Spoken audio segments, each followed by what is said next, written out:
Falls. Of course, it will be Rex, the king of Carnival. Rex is the oldest parading organization this year. And this year they will present their 137th parade.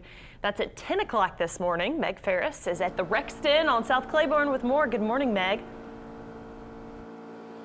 Good morning, girls. Happy Carnival Day. And Shebo, before I go on, Javone Lodrick, okay, he was here taking inventory, making sure all the throws were loaded on these Rex floats. He said, oh, tell Sheba I love her. So, message delivered, and to everyone else in the city. Okay, I want to show y'all some more floats. Remember, we're focusing on the Tricentennial of New Orleans. Of course, some of our history is not so great. Here's the yellow fever, the dreaded mosquito-borne disease. It was a very grim reality in New Orleans for the first 2 centuries in the outbreak. So look at this float. Look at the huge mosquito up there. It's just, the artistry is just wonderful. Here's Les Filles de la Casquette. I remember in 3rd grade I was a casket girl and I had to learn what that was. And these were the young women who came to French Louisiana to marry the eligible young men. They were recruited from the convents. Okay, look at that. Look how incredible that is. And then when we keep coming down, we've got Our Lady of Prompt Succor, which I mentioned before. Of course, all the prayers for the Battle of New Orleans in 1815, which they believed helped them win the battle, which with Andrew Jackson, they were very outnumbered, but they still won, and here we are, New Orleans. Of course, John James Audubon. Look at this float, and we all know his famous history with the portraits and here in Louisiana.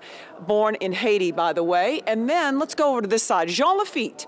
1780, the Lafitte brothers, Jean and Pierre, were pirates and smugglers and maintained a base in Barataria Bay and a warehouse in New Orleans. And in return for a promise of full pardon, Lafitte and his men helped Andrew Jackson defend New Orleans. So as you can see, a lot of the floats this year are going to focus on the earlier century in New Orleans history. So we'll be bringing you behind the scenes coming up, and don't forget, we're going to have an exclusive interview with the king as he is being transformed into I knew I'd get that word out, transformed to the king. It's Mardi Gras. Happy Mardi Gras, y'all. Back to you. There you go. You got the Spirit Pharaoh and all the history. Yeah, I'm learning so much. Yeah. Thanks for all the great stuff, Meg.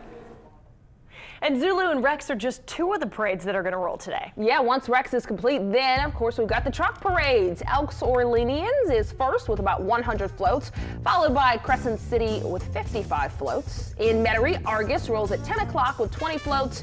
Be on the lookout for the Queen's Doll, which will feature the face of this year's queen. And Mike Haas is riding as the parade marshal. That's right, the moose is still loose. 10 o'clock is also the start time for the Lions Club Parade in Covington.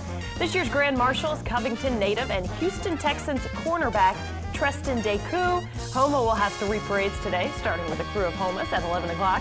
This year's parade is expected to be the largest ever, with some new, larger floats and marching bands from around the state. 2 other parades, Cajuns and Bon Terre, will follow Homas. Stay with the WWL TV for all the action from Mardi Gras. The Eyewitness Morning News will continue to air on Channel 4 today through 9 o'clock, and that's when our Carnival Spirit coverage will begin. We'll be on air until 3 o'clock with all the action from Uptown to the French Quarter to the CBD, out to Metairie.